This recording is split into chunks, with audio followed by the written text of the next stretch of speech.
on abortion. When a woman gets pregnant, that is not a human being inside of her. It's part of her body. I've heard a lot. You heard her. It's not a human being. What is it then? A fish? What is it? A pineapple? The Joe Walsh Radio Program. Weeknights at 9, right after Larry Elder at 7 on AM 1250. The Answer.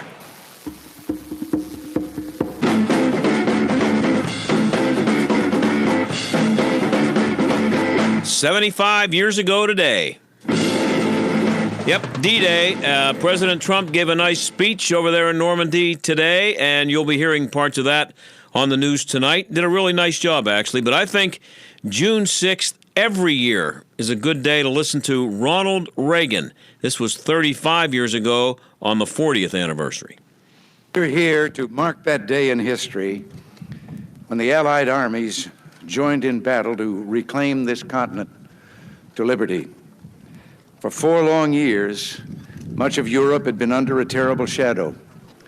Free nations had fallen. Jews cried out in the camps. Millions cried out for liberation. Europe was enslaved, and the world prayed for its rescue. Here in Normandy, the rescue began. Here, the Allies stood and fought against tyranny in a giant undertaking unparalleled in human history. We stand on a lonely, windswept point on the northern shore of France. The air is soft, but 40 years ago at this moment, the air was dense with smoke and the cries of men, and the air was filled with the crack of rifle fire and the roar of cannon. At dawn on the morning of the 6th of June, 1944, 225 Rangers jumped off the British landing craft and ran to the bottom of these cliffs. Their mission was one of the most difficult and daring of the invasion: to climb these sheer and desolate cliffs and take out the enemy guns. The Allies had been told that some of the mightiest of these guns were here, and they would be trained on the beaches to stop the Allied advance. The Rangers looked up and saw the enemy soldiers at the edge of the cliffs shooting down at them with machine guns and throwing grenades, and the American Rangers began to climb. They shot rope ladders over the face of these cliffs and began to pull themselves up. When one Ranger fell, another would take his place. When one rope was cut, a Ranger would grab another and begin his climb again. They climbed, shot back, and held their footing. Soon, one by one, the Rangers pulled themselves over the top, and in seizing the firm land at the top of these cliffs, they began to seize back the continent of Europe. 225 came here. After 2 days of fighting, only 90 could still bear arms. And behind me is a memorial that symbolizes the Ranger daggers that were thrust into the top of these cliffs. And before me are the men who put them there. These are the boys of Puente Hope.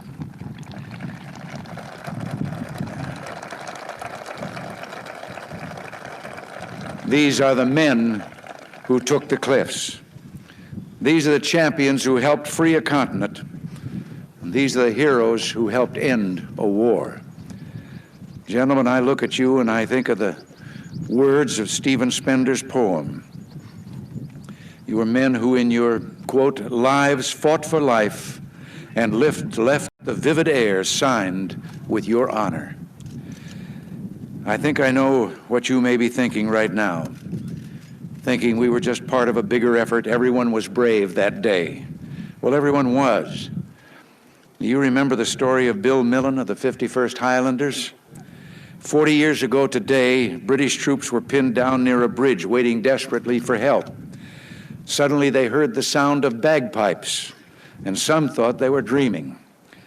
Well, they weren't. They looked up and saw Bill Millen with his bagpipes leading the reinforcements and ignoring the smack of the bullets into the ground around him. Lord Lovat was with him, Lord Lovat of Scotland, who calmly announced when he got to the bridge, "Sorry, I'm a few minutes late," as if he'd been delayed by a traffic jam, when in truth he'd just come from the bloody fighting on Sword Beach, which he and his men had just taken.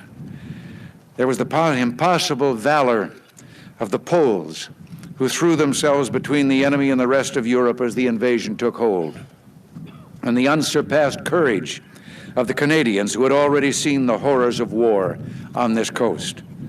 They knew what awaited them there, but they would not be deterred. And once they hit Juno Beach, they never looked back. All of these men were part of a roll call of honor with names that spoke of a pride as bright as the colors they bore.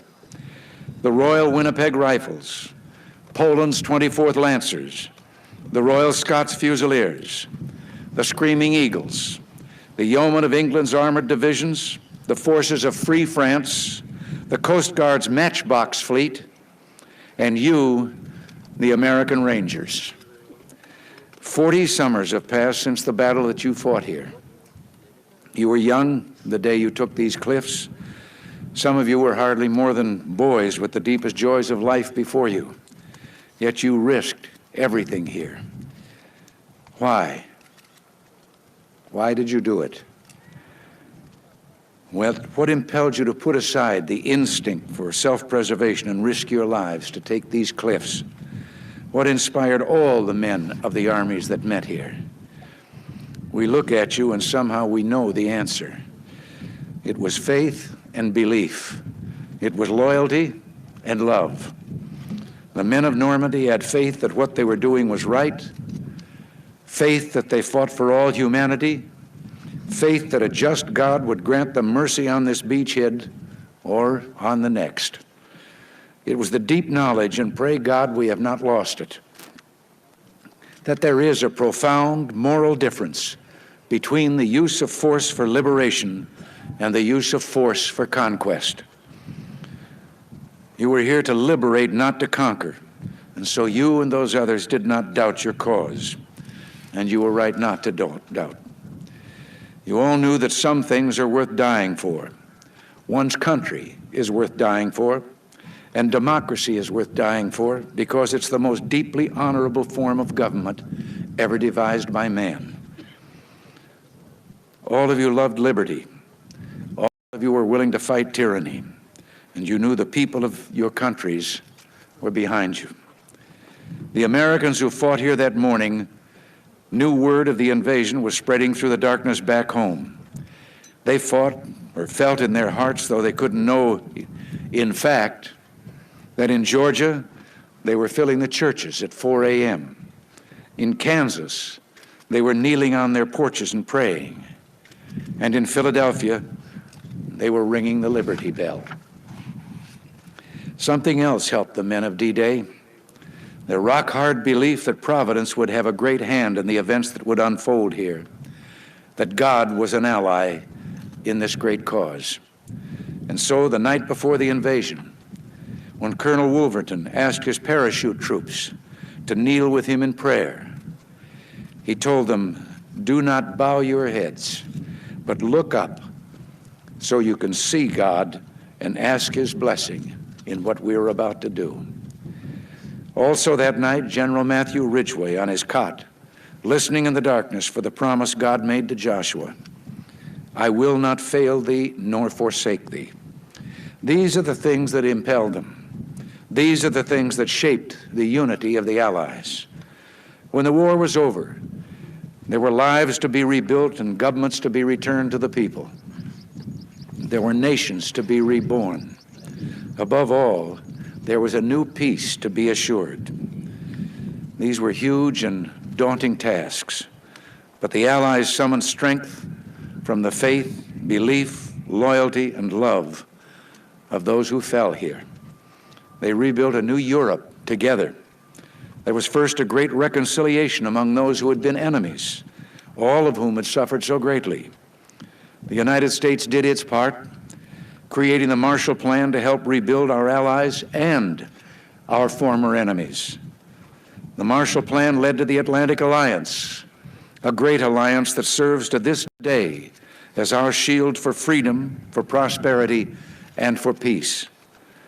In spite of our great efforts and successes, not all that followed the end of the war was happy or planned. Some liberated countries were lost. The great sadness of this loss echoes down to our own time in the streets of Warsaw, Prague, and East Berlin. The Soviet troops that came to the center of this continent did not leave when peace came. They're still there, uninvited, unwanted, unyielding almost 40 years after the war. Because of this, Allied forces still stand on this continent. Today, as 40 years ago, our armies are here for only one purpose: to protect and defend democracy. The only territories we hold are memorials like this one and graveyards where our heroes rest. We in America have learned bitter lessons from 2 world wars. It is better to be here ready to protect the peace than to take blind shelter across the sea, rushing to respond only after freedom is lost. We've learned that isolationism never was and never will be an acceptable response to tyrannical governments with an expansionist intent. But we try always to be prepared for peace, prepared to deter aggression, prepared to negotiate the reduction of arms, and yes, prepared to reach out again in the spirit of reconciliation. In truth, there is no reconciliation we would welcome more than a reconciliation with the Soviet Union, so together we can lessen the risks of war now and forever. It's fitting to remember here the great losses also suffered by the Russian people during World War II. 20 million perished, a terrible price that testifies to all the world the necessity of ending war. I tell you from my heart that we in the United States do not want war. We want to wipe from the face of the earth the terrible weapons that man now has in his hands. And I tell you, we are ready to seize that beachhead. We look for some sign from the Soviet Union that they are willing to move forward, that they share our desire and love for peace, and that they will give up the ways of conquest. There must be a changing there that will allow us to turn our hope into action. We will pray forever that someday that changing will come. But for now, particularly today, it is good and fitting to renew our commitment to each other, to our freedom, and to the alliance that protects it. We're bound today by what bound us 40 years ago, the same loyalties, traditions, and beliefs. We're bound by reality. The strength of America's allies is vital to the United States, and the American security guarantee is essential to the continued freedom of Europe's democracies. We were with you then, we're with you now. Your hopes are our hopes, and your destiny is our destiny. Here in this place, where the West held together, let us make a vow to our dead. Let us show them by our actions that we understand what they died for. Let our actions say to them the words for which Matthew Ridgway listened: I will not fail thee nor forsake thee. Strengthened by their courage, heartened by their value, and borne by their memory, let us continue to stand for the ideals for which they lived and died. Thank you very much, and God bless you all.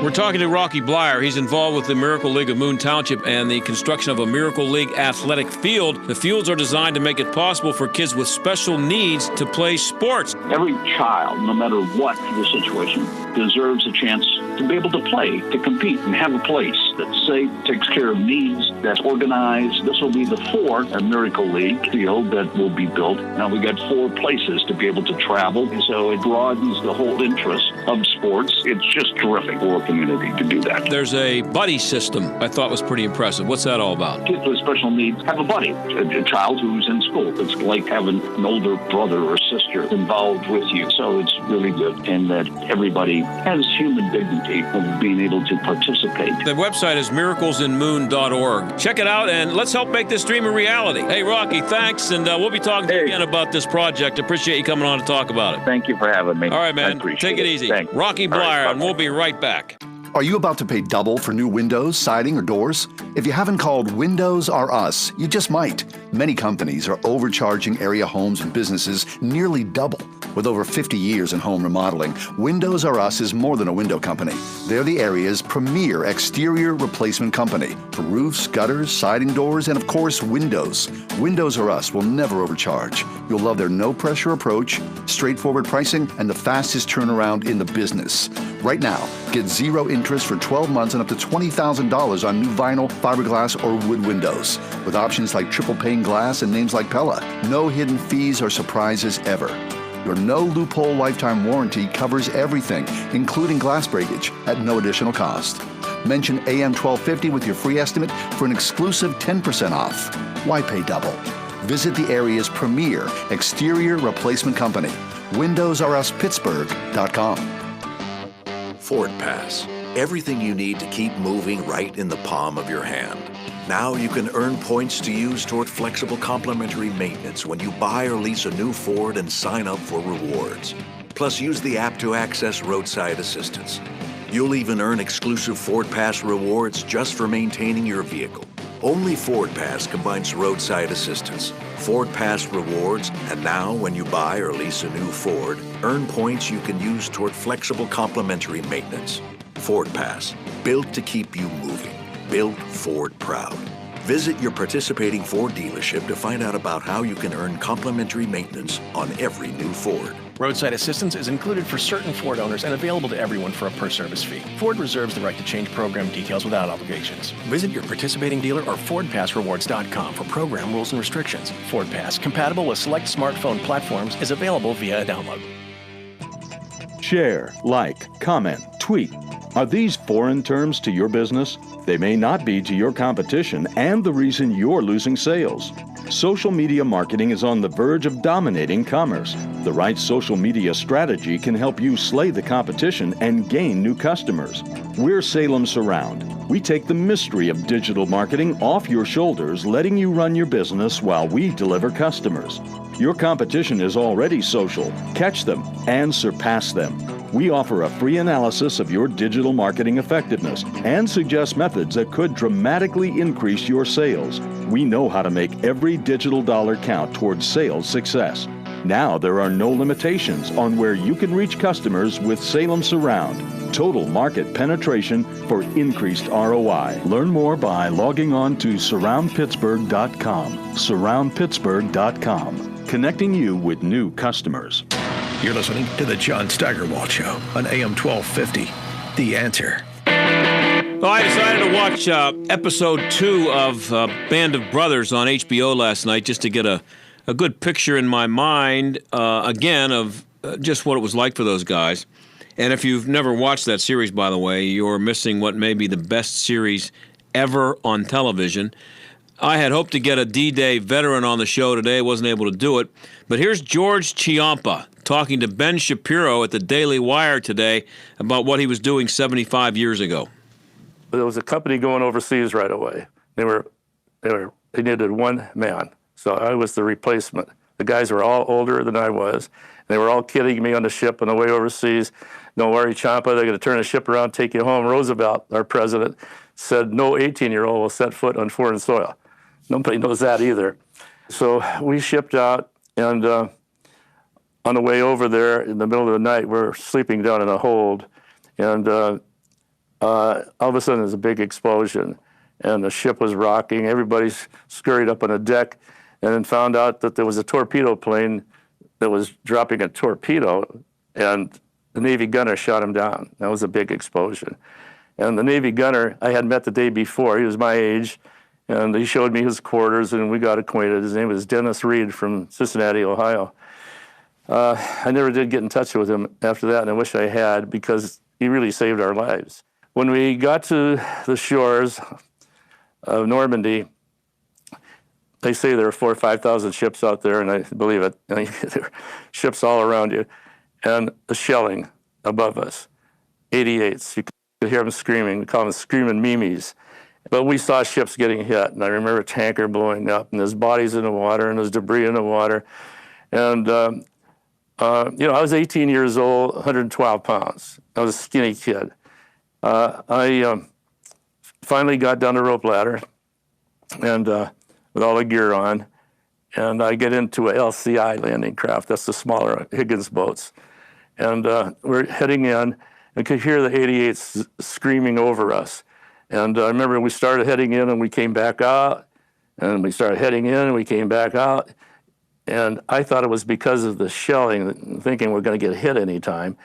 But I found out years later that the guy that's driving that thing, he's looking for a place to land because the Germans had obstacles in the water to keep us from getting all the way in, so we had to wade in. You've probably seen pictures of that. And so I was so frightened. I mean, I was blacked out momentarily. I don't remember getting off the LCI. And I talked to a buddy of mine years later, and I said, hey, Gus, tell me, what happened? Did we really wade in the water? He said, don't you remember that? I said, no. He said, well, we did. We waded in, held our rifles over our heads and everything. Yep, held the rifles over their head. He made it in, and he was he was on a detail that was supposed to pick up dead bodies, and they didn't want to leave dead bodies to be seen by the other waves of troops coming in. They didn't want, as a morale issue, they didn't want to have the bodies there, so they were in charge of getting them out of sight, just so these other guys wouldn't see them. Also, of course, to just recover the bodies. But anyway, the coverage of Donald Trump has been a little different from the coverage of Barack Obama when he went to Normandy. Last night, NBC made sure to point out that Trump had never served in the military, which, of course, Obama never did, and nor Bill Clinton. But anyway, today on MSNBC, I should say, Tom Brokaw and Andrea Mitchell gave him credit for the way he handled his speech, but they said they were surprised by how presidential he seemed. And listen to this question Andrea Mitchell had for Nancy Pelosi today in Normandy with the markers in the background as she asked the question. Do you worry that the arguments we're having now about borders and immigration threaten the kind of response that the values that these men fought and died for? Unbelievably stupid question at that time, but, that's MSNBC. Now, listen to how Obama's, how the media reacted to Obama's handling of his first D-Day anniversary. A little bit different. Reagan and World War II and the sense of us as the good guys in the world. How are we doing? Well, we were the good guys in 1984. It felt that way. It hasn't felt that way in recent years. So Obama's had really a different task. We were seen too often as the bad guys, and he has a very different job from Reagan. Was all about America. And you talked about it. Obama we are above that now. We're not just parochial. We're not just chauvinistic. We're not just provincial. We stand for something. I mean, in a way, Obama's standing above the country, above the world. He's sort of God. He's going to bring all different sides together. Yeah, he was going to bring all different sides together, and he was like God, rising above it all. Thanks for not getting carried away with that coverage back there in 2009. And I did watch Trump's speech today. It was very good, and I'm sure he'll be given – well, actually, some of the people were giving him credit. They gave him credit for being presidential, as I said, and they actually were surprised on some of the networks that he was able to give the speech and stay on message. I guess they thought he was going to break off from the speech and, just jump in there with some – I don't know, some new nicknames for Joe Biden or something in the middle of this thing over in Normandy. But he's handled himself well, and the media, they can't stand it. They can't stand to see the guy be treated like a president. They don't like it when he tries to act like a president because they don't think he should be president. We'll have more on D-Day when we come back and also some other stuff. So stick around. John Steigerwald Show on AM 1250, The Answer.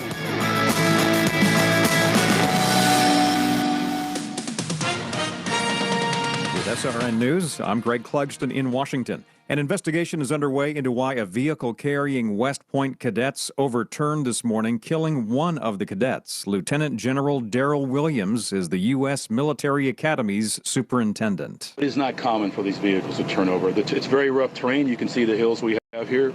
We want to make sure that our soldiers and our cadets train in realistic training environment. So this is part of our realistic training. More More than a dozen cadets were injured, but those injuries were not life-threatening. For a second time, the Washington State Supreme Court has ruled against a florist who refused on religious grounds to provide flowers for the wedding of a same-sex couple. The state court found her in violation of the state's discrimination law. Stocks extended their gains on Wall Street today. The Dow Jones Industrials jumped 181 points. This is SRN News.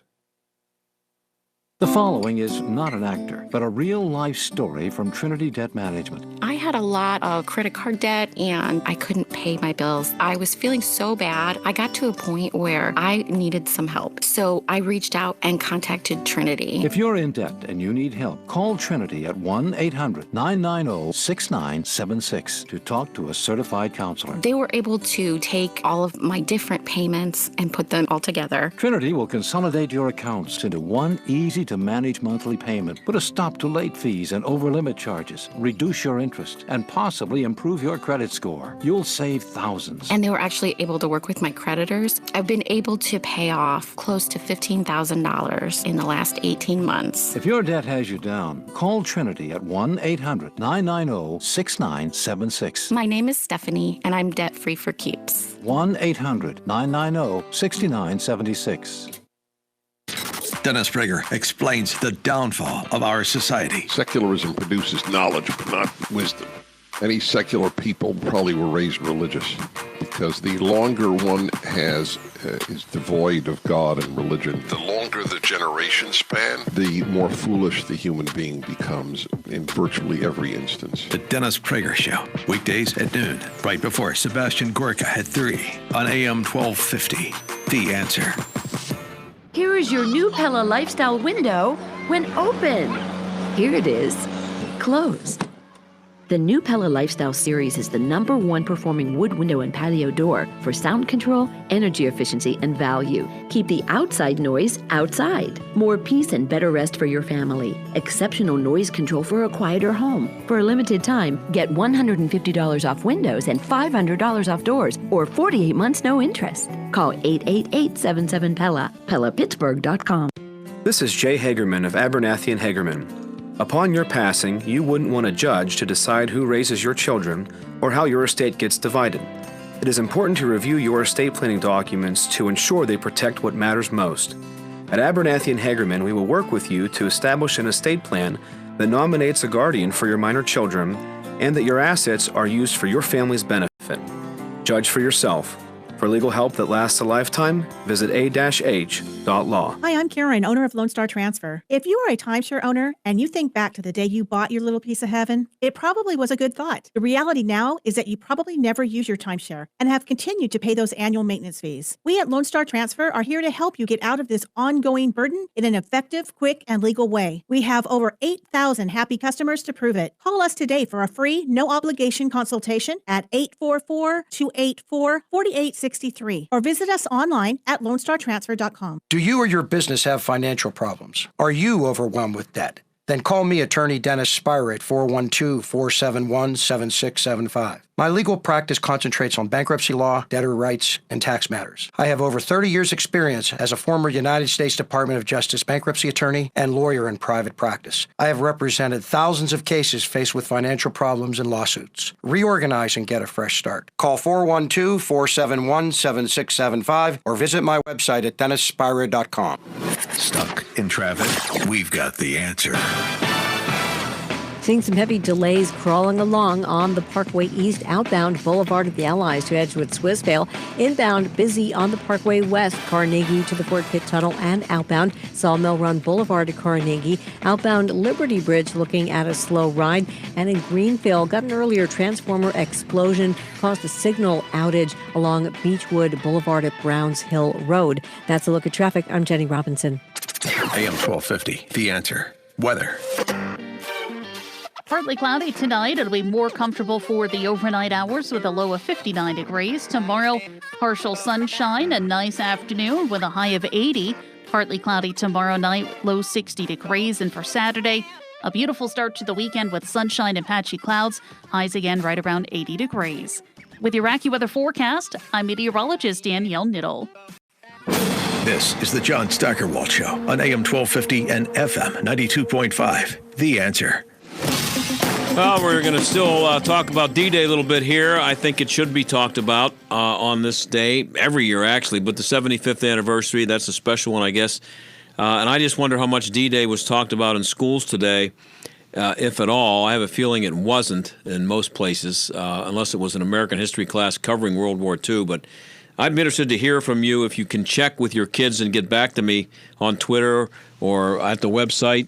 You can check me out at johnsteigerwaldshow.com.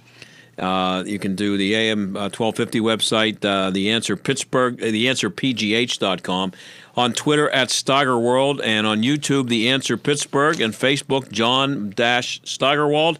But I seriously, maybe we can mention it tomorrow, but I talked to one kid I know today, and he said they didn't mention it in school today at all. Now, he didn't have any history classes, but they didn't mention it in any other class. I just think that, I don't know what they do in high schools these days, but you would think that they would open the first... The first class in the morning, people would make some mention of it. I don't know. That's just me, but I have a feeling they didn't. Anyway, I got some numbers here. This is Stephen Green of PJ Media. I was looking for stuff today about D-Day. I came across this, and I think everybody knows what an unbelievable undertaking it was. You've read about it. You've seen the films of it. And you know it was a huge undertaking. But this guy, he got some numbers, and it's just staggering when you see it written down here. He says the preparatory air bombardment was delivered by more than 2,000 Allied bombers. 2,000 planes. I mean, that's just think about 2,000 planes. 2,000. 1,200 warships. 4,125 landing crafts.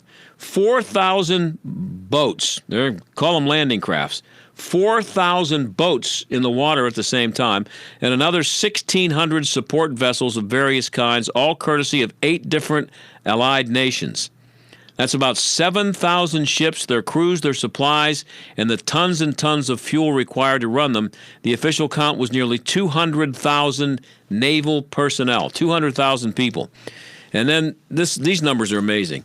There were 3 times as many German troops as Allied intelligence projected. Of the 32 tanks the troops counted on to support them, only 5 made it ashore. But these numbers are ridiculous.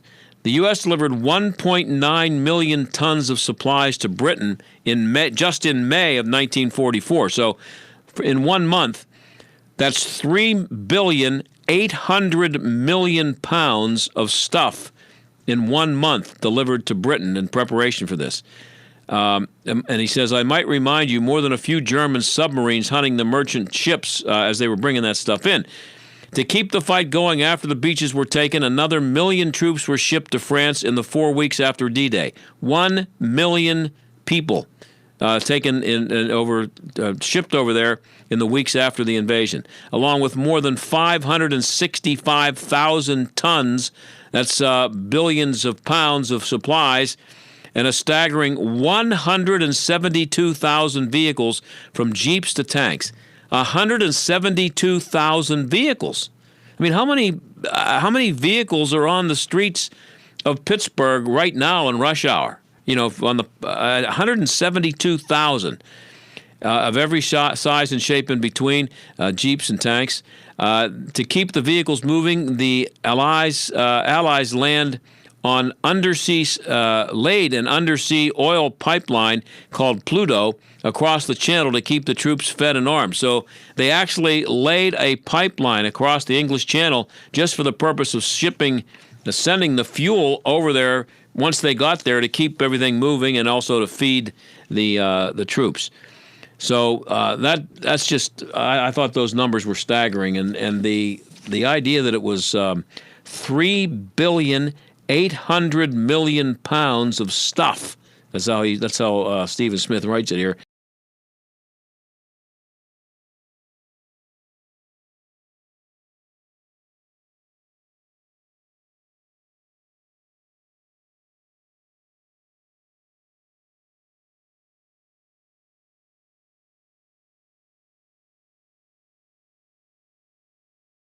of American history that's out there with John Daniel Davidson, who wrote a piece about the Civil War and how the monuments and the parks, the traffic to those places way down because people just don't know about the Civil War enough and don't care.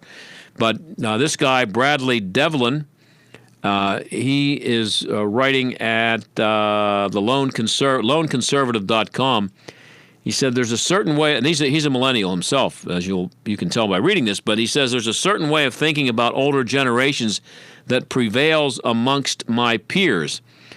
Society will become much more progressive with each passing generation. But if you take the veneer of euphemisms and dig a little deeper, what they're actually saying is the world will be a better place once all of these old people die. And he writes, what I do find unique about my generation and its perspective is their righteous indignation for our founding fathers, the greatest generation, and every generation in between, despite being woefully ignorant to prior generations' experiences. And we talked about that yesterday. Take a recent Claims Conference survey. This is a survey from something called Claims Conference. Found that more than 1/5, 22% of millennials in the United States believe they haven't heard of the Holocaust. They've never heard of it. 1 in 5. That doubles the percentage of U.S. adults as a whole who have not or do not believe they've heard of the Holocaust. 41% of millennials believe 2 million or fewer Jewish people died in the Holocaust. 2/3 were unable to recount what occurred at Auschwitz. Some other stuff that he points out here. He says, lucky is not serious enough word to encapsulate just how privileged we are to live in a time when we have the opportunity to live alongside men who descended on those beaches at daybreak 75 years ago, willing to take the ultimate sacrifice for freedom and her noble causes. Millennials are known as a generation preoccupied with social media, and they aren't inherently and concerned with social awareness, which aren't inherently negative attributes. However, our generation's purpose can be enhanced by achieving a better understanding of personal responsibility, duty, respect, faith, and other characteristics that guided our great-grandparents' generation in their daily lives and ultimately to collective greatness. Most of us should feel a sense of duty as Americans, as members of the most prosperous, and freest society the world has ever known, to connect with these old souls that selflessly protected our way of life and tap into their knowledge so that someday we might be considered the second greatest generation. The greatest generation is the guys who were you've been hearing about the last day or so. The guys from that generation are the greatest. I think I'm from the worst generation. I don't know if this one, the current one, is catching up, but the baby boomers we're responsible for a lot of stupidity. I hate to say it. A lot of good stuff.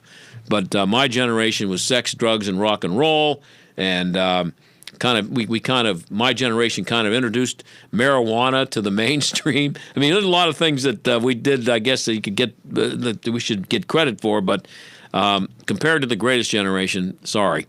So that's it. I guess we covered D-Day pretty well. I wanted to make sure I did that yesterday and today, and I can't get enough of it. As I said, I watched an episode of the show on HBO that the Band of Brothers. I just think it's one of the best shows ever, and you should, if you haven't seen it, and if you're an old guy like me who maybe don't watch a lot of HBO and you've seen it but didn't really pay attention to it, just watch it. You'll binge watch it if you start watching it. It's really a great series, and you should actually it should be required viewing in schools. They should actually force high school kids, maybe even grade school kids later in grade school, to watch that series. When I was a kid, I went to Catholic school, and we were often required to, if something like that showed up on TV, we were told, you will watch it, we'll have a quiz tomorrow. And we were told we had to watch shows like that. So anyway, let's move on to other things. I want to update a story from yesterday. Steve Blass on Tuesday night on AT&T Sports. He said this about Ronald Acuna Jr., who showed up at the plate wearing lots of jewelry for his at-bat, and he was hit by Steve Brault, the Pirates pitcher. On the elbow. Yeah, I was getting ready to say, with a young player just doing all that stuff and all the jewelry and all the stuff, Back in the day, I'm not saying it's right or wrong, but... or that was done on purpose. Hard to believe it was done on purpose. No, I'm not suggesting that, but that's why I qualified it back in the day. Yeah. Actually, Steve may not have thought it was done on purpose, but he was basically saying he wouldn't blame Brawl if it had been done on purpose. So somebody named Craig Calcaterra of Yahoo Sports trashed Steve Blass for what he said. He wrote this: "Of course, when a certain kind of guy, older, white, complains about flashy jewelry-wearing players, they're complaining about black and Latino players approximately 100% of the time." Well, that's not true with Blass, because not that long ago, Blass said some similar things about Bryce Harper, who is, white. So it was a ridiculous comment. Now, Manny Sanguillen was the catcher on Steve Blass's last pitch when he won Game 7 of the 1971 World Series. Manny Sanguillen was the catcher in that game. And this is what Manny Sanguillen, who still lives in Pittsburgh, which I think is pretty cool, this is what Manny Sanguillen tweeted today. "Let me state for the record, Steve Blass is not a racist.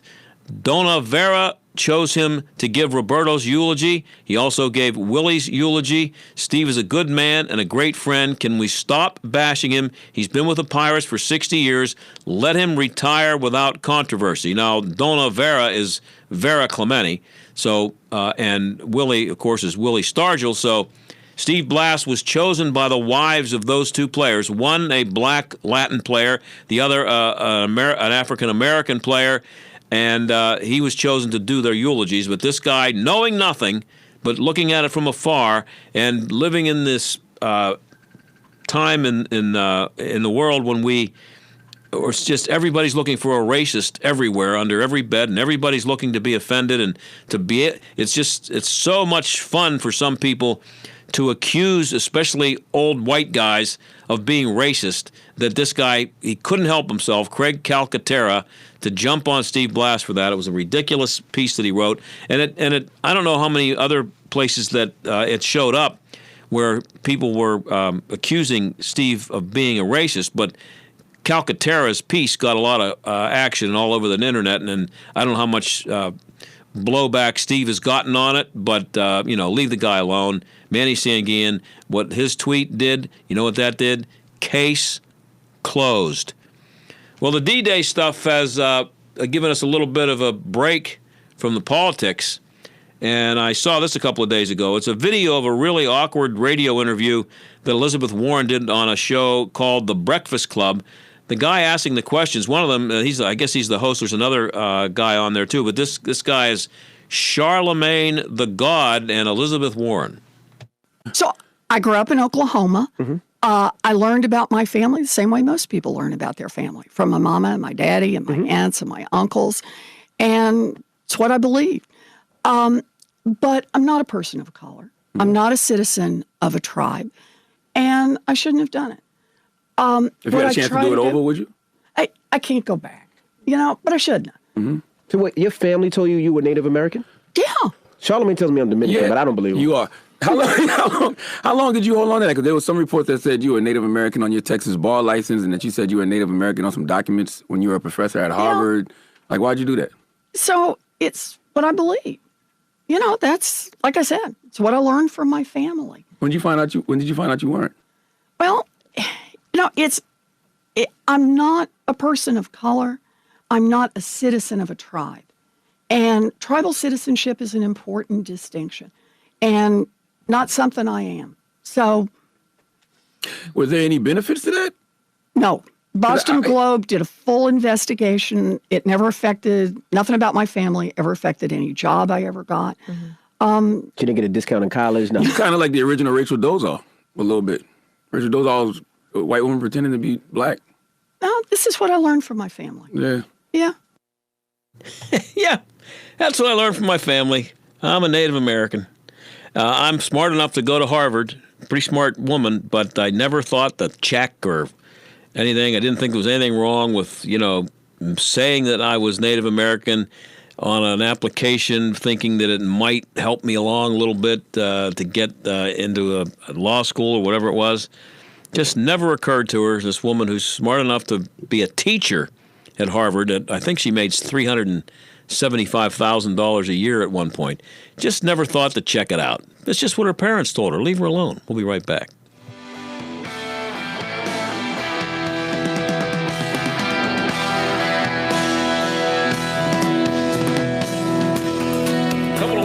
Rocky Blyer here to talk about his work with Miracle League in Moon Township, Fields for Athletes with Special Needs. Jim Leland, the Pirates' former manager, is also involved in that project. Jim, thanks for being here. Great to be here, John. Great to talk to you. Tell me about the Miracle League of Moon Township. It's just a great thing for these kids, and it's a wonderful opportunity to people to participate. Some people are a little less fortunate than others, and I think it's just a great opportunity for people to volunteer and to help out and put a smile on somebody's face. I've seen the field that they put out in Upper St. Clair. It's amazing. Oh, it's unbelievable. The way they construct these things, they have the ramps and everything for the kids. It takes a little stress off the parents. I think it's what Pittsburgh's all about. It's just a great thing. It'll serve Montour, West Allegheny, Moon, Sewickley, Weirton, Steubenville, Beaver County, and surrounding communities. Approximately 100 to 200 children will be eligible to participate, and it'll also serve adults with special needs. So it's a great cause. And if you'd like to see how you can help, maybe donate some money, check it out at miraclesinmoon.org. Miraclesinmoon.org. We'll be right back. If you're an employer, a business owner, if you have 5 to 100 employees, listen up.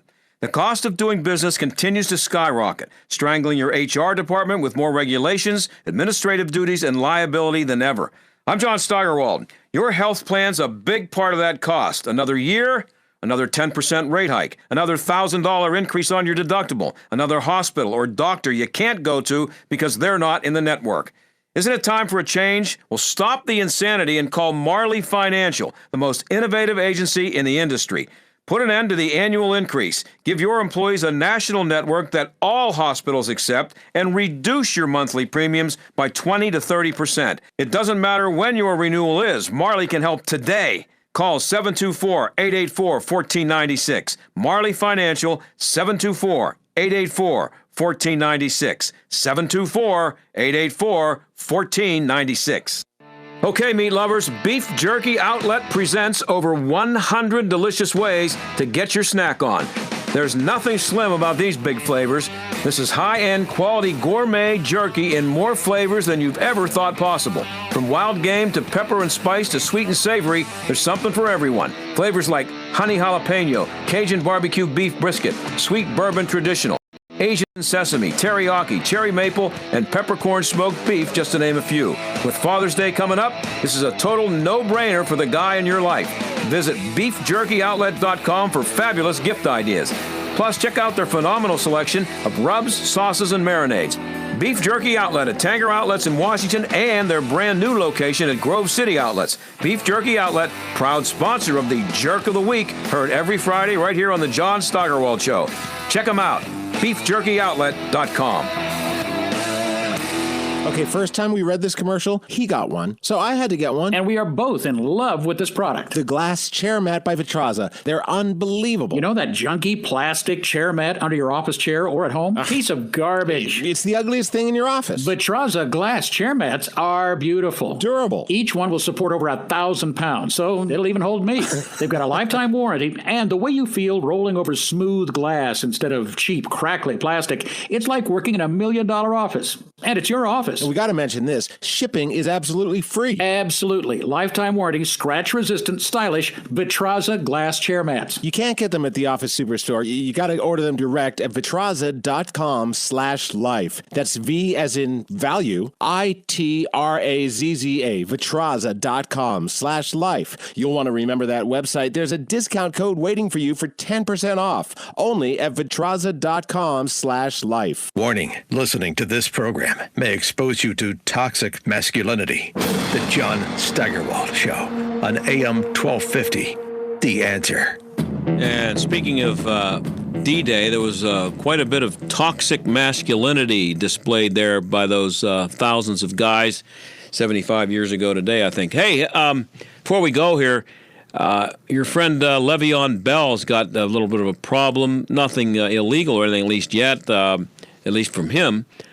Looks like Le'Veon, first of all, he had $520,000 worth of jewelry was lifted from his home. That includes the Black Panther pendant, studded with black and white diamonds, 2 gold chains with diamonds, and a Rolex watch. the story is that two girlfriends, it says here, which is kind of interesting. Does a guy have two girlfriends, or is it two friends who happen to be women? Is it actually two of his girlfriends? That's a strange way of using that word, I think. Anyway, it says two girlfriends of Le'Veon Bell stole more than $500,000 in jewels from his Florida home. And I had just two things. Who has I don't care how much money you make, who has, especially if you're a 27-year-old man, who has $520,000 worth of jewelry? Now, I on Twitter today, at Steigerwald, by the way, I said I would bet that Melania Trump doesn't have $500,000 worth of jewelry, but someone corrected me and said that she got a $3 million ring on their 10th anniversary. So, I mean, I don't know. I don't care, but, I was trying to make a point, but maybe she does. But, and anyway, if we're going to have that argument, the anniversary rings don't count. But Le'Veon, $520,000. Now, apparently, he left his house with these two quote-unquote girlfriends still there, and they left with his $520,000 worth of jewelry. Now, having $520,000 worth of jewelry is one thing, but I don't know, if you have that kind of jewelry, don't you put it like in a safe deposit box or something? You don't, or maybe in a safe? How about a safe? What did he do? Have it like in a drawer? Is my $500,000 worth of jewelry in the drawer? It's in the kitchen drawer. Yeah, I got a $180,000 pendant, a Black Panther pendant. It's just in the I threw it in there. So here's hoping he never gets it back, because he needs to be penalized for the stupidity. Number one, of buying that much jewelry. Number two, of having it laying around the house. So good. I hope he never sees it again. I'll see you again tomorrow. Bye.